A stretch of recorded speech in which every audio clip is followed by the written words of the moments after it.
Hello, Blackburn family. I have a story to read to you in honor of Black History Month. This story is called Pink and Say by Patricia Polacco, and I hope you enjoy it. It is based on a true story.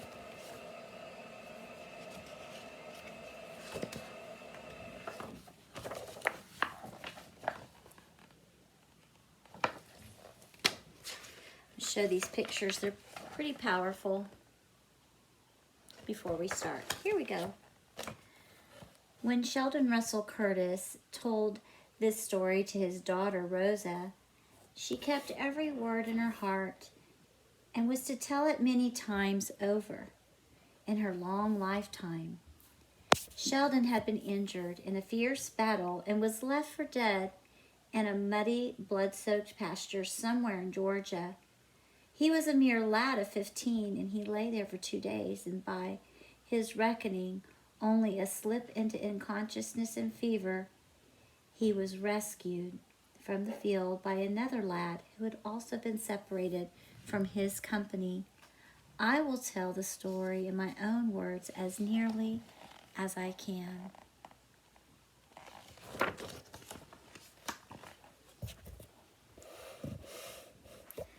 I watched the sun edge toward the center of the sky above me. I was hurt real bad.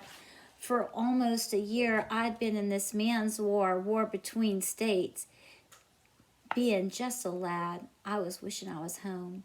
My leg burned and I was angry from that lead ball that was lodged in it. And just above my knee, I felt sleepy and everything would go black.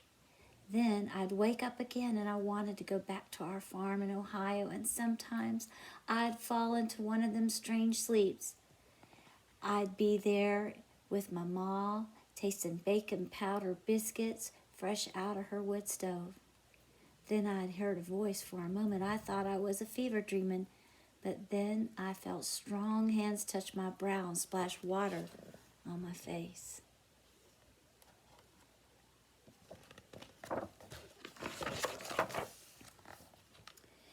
Being here, boy, it means you gotta be dead, a voice said, or just about, as he gave me a drink from his kit. Where you hit, 'cause if you hit in the belly, I gotta leave you here, he said. I had never seen a man like him before.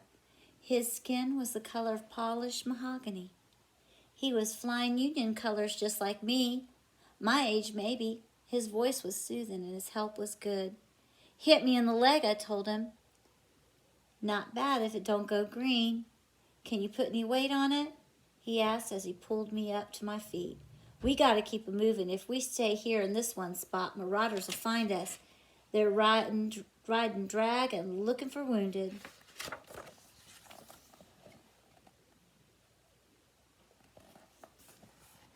Next thing I remember, I was collapsing in a heap on the ground and rocking with pain in my leg, and everything started to go black. Then I remember him pulling me up on his back. I heard him say, Lord, have mercy, child. You as bad off as I am. I'll tote ya. I can't rightly leave you here. I remember being pulled and carried and stumbling, and remember hard branches snapping back in my face and our mouths full of dirt as we hit the ground to keep from being seen. I remember slogging through streams, hauling up the bluffs, and belly crawling through dry fields. And I remember these things in half asleep like, but I do remember being carried a powerful long way.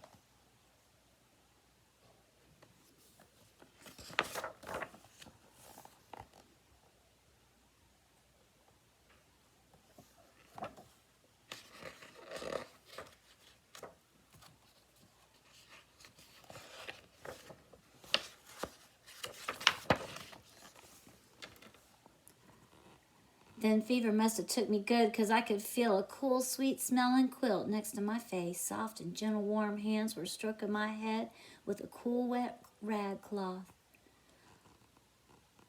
Look at that morning a-comin', a woman's voice said as she spooned oat porridge into me. Do your mama know what a beautiful boy she has? Where am I? Is this heaven? I asked. She tossed her head and laughed. No, child, Pink has brung you home to me, don't you remember? The mahogany child, I thought. Both you children were on a run for days, and a miracle God Almighty brung you both here. Yes, indeed, child, a miracle. I remember thinking, could this war have been so close to this lad's home? I couldn't imagine having a war right in my backyard. I looked over and saw him a-looking out the window like, guess you don't remember much, he said. I'm Pincus. I'm Pincus A. Lee, fought with the 48th Colored. Found you after I got lost from my company. Well, my name is Sheldon Curtis, I said weakly. Well, this is my mother, sweet Momo Bay, he said as he smiled at me.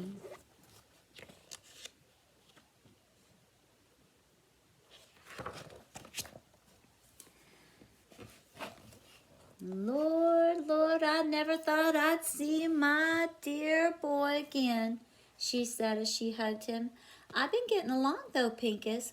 Warm things got left in the house when the family left, and dry goods too. The rest I've been getting from the woods. There's a fresh water spring, still some chickens, and even a cow that still gives. Then you have been here all alone, Pincus asked his mother. Where's everybody? Your daddy run off to fight a month ago, and all the hands and their children run off out of harm's way. But I stayed. I prayed to the Lord every day. My prayers were surely answered, 'cause he brought my baby back here to stay, she said as her face beamed. You ain't never gonna leave your mama again, are you, child? She said softly. Pincus looked troubled and didn't answer. I'm going down to the stream and pound these clothes of yours, she said, and she said as she readied us to leave. If you hear those marauders coming, you get to that root cellar door. Stay down there till they gone, and then that's what I've been a-doing. The marauders here, Pincus said with alarm. They've seen there's nothing here for them, child, nothing.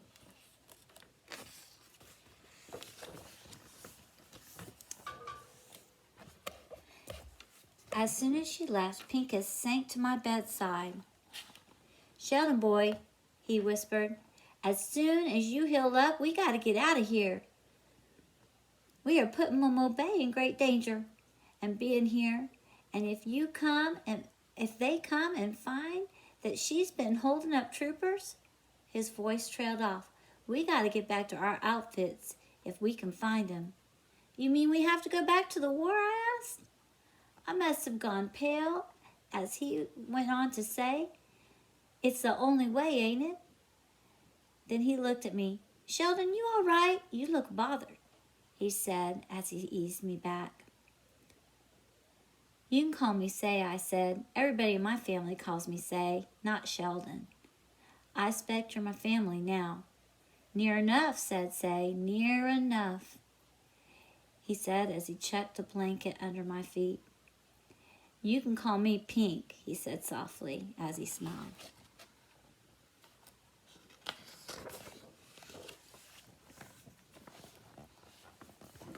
For the next week, Momo Bay fed us both good. Raw milk and cornbread never tasted so good in all my born days. It were the first time in months my victuals didn't have any mealyworms in it. She saw to it that I tried to walk a little every day, so that mean-looking leg didn't get so stiff and cripple up, she'd say. This place wasn't that much different from our farmhouse in Ohio. A little bit poorer, maybe, but it smelled the same, like pine boards and good cooking. A mess of beans and salt pork and cornbread and greens and onions. When we slept, she sat near us and stroked the fire and watched over us. Never thought I'd feel safe enough to sleep deep again.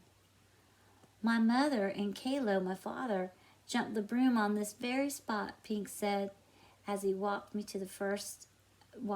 outdoors the first day, this very spot. And that's where the master's house was, Master Ali. Pincus spoke quietly as he helped me along. How come you have his last name, I asked. Boy, when you owned, you ain't got your own name. Even Kalo had to take that name.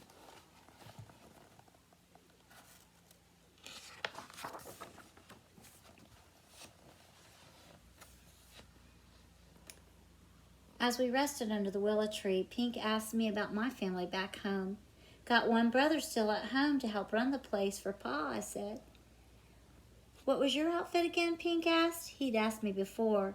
Ohio 24th. I carried the staff, wasn't supposed to carry a gun, but then so many died, even the boys had to carry after so many were slaughtered like hogs. Least you got to carry. In the 48th, we couldn't even have guns at first. We fought with sticks and hammers and sledges. Can you imagine not trusting us with our own fight? I couldn't imagine such a thing. Then when they did finally give us muskets, said Pincus, they were from the old Mexican-American War, and those muskets jammed and sometimes misfired. Then how in God's name can you want to go back, I asked. 'Cause it's my fight, said Say. Ain't it yours too? It's my fight, Say. If we don't fight, then who will? I had no answer for him, but God forgive me, I didn't want to ever go back to it.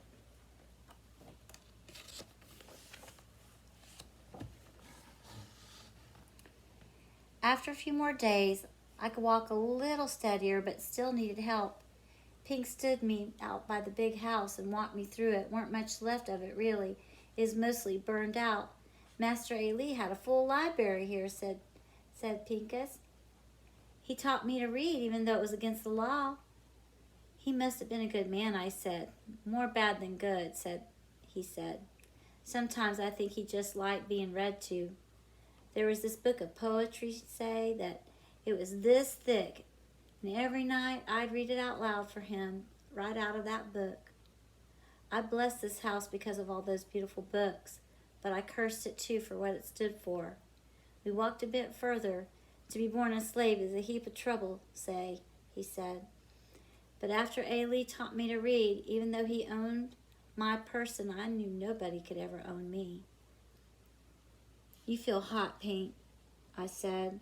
Lord, I think you're getting sicker than me. Let me fetch you back to the house. I'm fine, boy, he said. Just a little tired, that's all. I'll be ready to fight. I'll be ready to fight.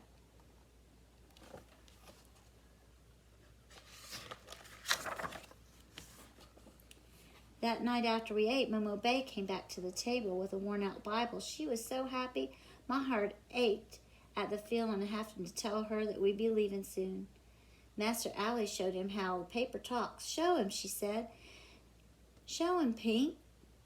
He took a pair of spectacles from his pocket and opened the Bible to the Psalms of David and started to read.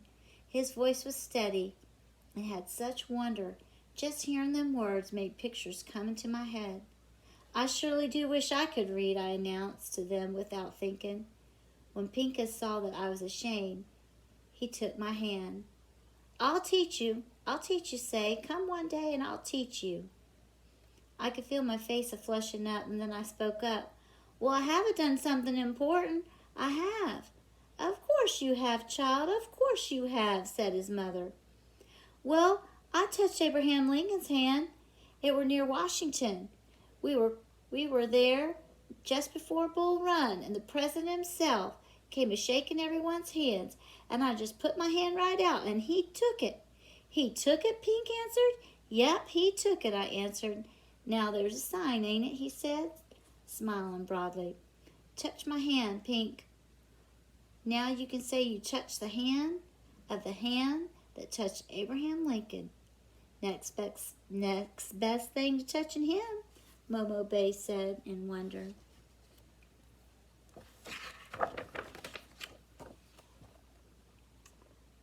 Most of the next day, Pink was studying up an old map. Marauders don't fan out farther than 30 miles or so from their camp.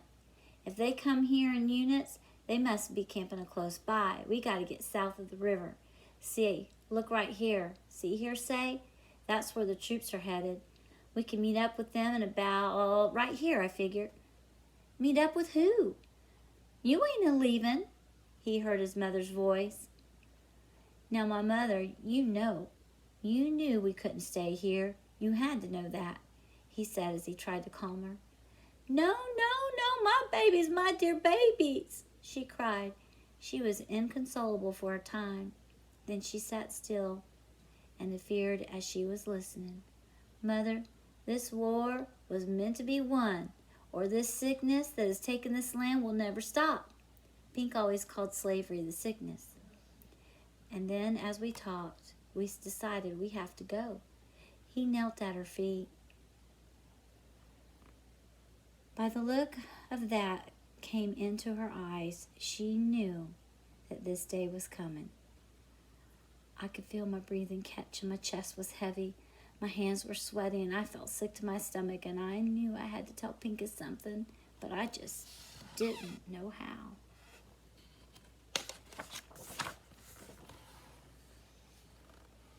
That night I couldn't sleep. "What's wrong, child?" said Momo Bay from her chair. "I don't want to go back," I blurted out. "I know, child," she said. "Of course you don't." "I know. You don't understand. I took up and ran away from my unit. I was hit when I was running." I sobbed so hard my ribs hurt. "I'm a coward, a deserter." She looked at the fire and said nothing for the longest time, and then her voice covered my cries. "You ain't nothing of the kind. You's a child, a child. Of course you scared. Ain't nobody that ain't." "I'm not brave like Pink. I'm not." "Child, being brave don't mean you ain't afeared. Don't you know that? But I don't want to die." "These things worse than death," she said, "child. But you got nothing to fear. You gonna be here, and I'm gonna be a-hugging you up. And you gonna be an old man someday. And when it's your time, the sweet Lord will send his hummingbird to fly your soul to heaven. Now you ain't afeared of no hummingbirds, are you?" Her words brought me some sweet comfort. That night I dreamed of hummingbirds and green pastures full of sunlight and wild flowers.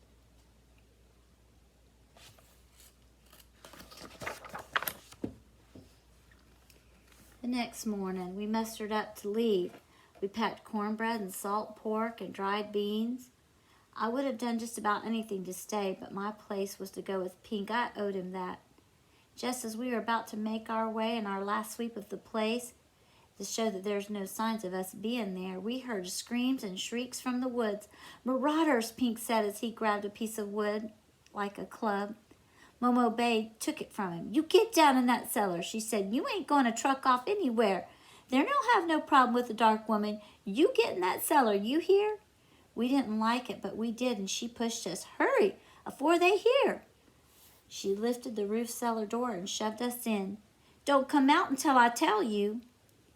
We heard the porch steps creak, and as she ran out of the cabin, "She was a-drawing them off," Pink whispered. When the marauders came in, my heart was pounding so hard I was sure they could hear us. There was a terrible commotion as they ransacked looking for food. Then there was silence, and a single shot echoed from the trees outside. They let out a war whoop as they thundered off. We waited for a sign from Momo Bay, but it didn't come. Finally, we climbed out and ran outside to see Momo Bay lying just beyond the porch.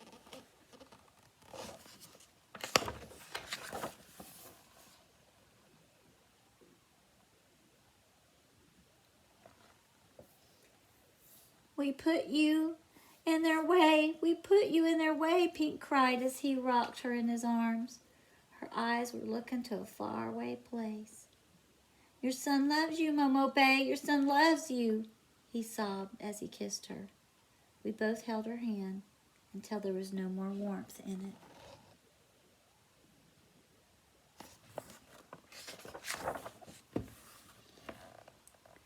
After we buried her under the willow tree, we set out. Pink figured we were about 3 days from the Union troops. He watched the movement of the sun. Her words still rang in my heart. Her words about being brave. My steps were sure now. We had to fight this war. We walked in an open and clear area of the country until morning of the second day, and then we knew we were being followed. "Take these," Pink said. "If they see my spectacles in my pocket, if they catch me with them, that'll make trouble for me for sure." When they caught up with us, one yelled, "Where you going?" I was afraid to answer because of my northern accent. It would give me away for sure. Boy, what outfit you part of? Their leader barked. I couldn't answer. You a Union boy? One jeered as he pulled the uniform from my knapsack. No, I ain't no Yankee. I got this from a dead one, I sputtered, trying to convince them. That was when we were grabbed. My words had given us away. Now we were prisoners of the Confederate Army, and we were held up in a barn that night. Pink shivered with fever, and I held him as he had done for me.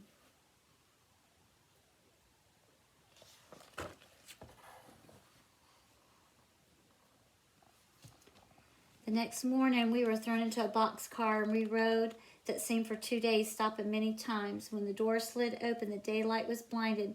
We were loaded with it into a buckboard and taken through town. The town folks looked hard at us. They all had left us with mean looks and a heap of hate. We jarred to a stop in front of the gates that marked the entrance to a stockade.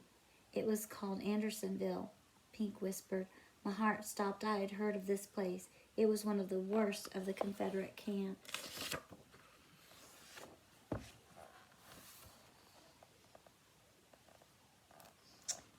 When we were pulled from the buckboard, we fell hard to the ground. No, no, I begged as they pulled both of us along. Because of his fever, Pink stumbled and fell, and they dragged him along with such meanness. He did not protest until they forced us in different directions. Then he reached out to me and said, "Let me touch the hand that touched Abraham Lincoln one last time." I watched tears fill his eyes as he cleaved my hand until they wrenched us apart. They smote him and dragged him away from me. He looked back at me, and I tried to say something more, but they crossed his back with a nod at him and pushed him along. Sheldon Russell Curtis was released from Anderson prison some months later, weighing no more than 78 pounds. Andersonville was built to hold only 10,000 prisoners, but by the end of the war, it held 33,000 soldiers. There was no fresh water, no shelter, and no food. 13,000 men and boys died of starvation. Sheldon Curtis returned to his home and recovered. He settled in Michigan. He married Abigail Barnard and fathered 7 children, and he became a grandfather during his long lifetime. He died in 1924. Pincus A. Lee never returned home. For him, there was to be no wife, no children, no grandchildren. It was told that he was hanged within hours of being taken into Andersonville and his body thrown into a lime pit. I know the story to be true because Sheldon Russell Curtis told his daughter Rosa, and Rosa told her daughter Estella, and Estella told her daughter in turn, told her son William. Then he told me, his daughter, Patricia. When my father finished this story, he put out his hand and said, "This is the hand that has touched the hand that has touched the hand that shook the hand of Abraham Lincoln." And we do this in honor of Pincus. This book serves as a written memory of Pincus A. Lee, since there is no living descendants to do this for him. When you read this, before you put this book down, say the name out loud and remember him. Pincus, a brave and courageous young man. I hope you enjoyed the story.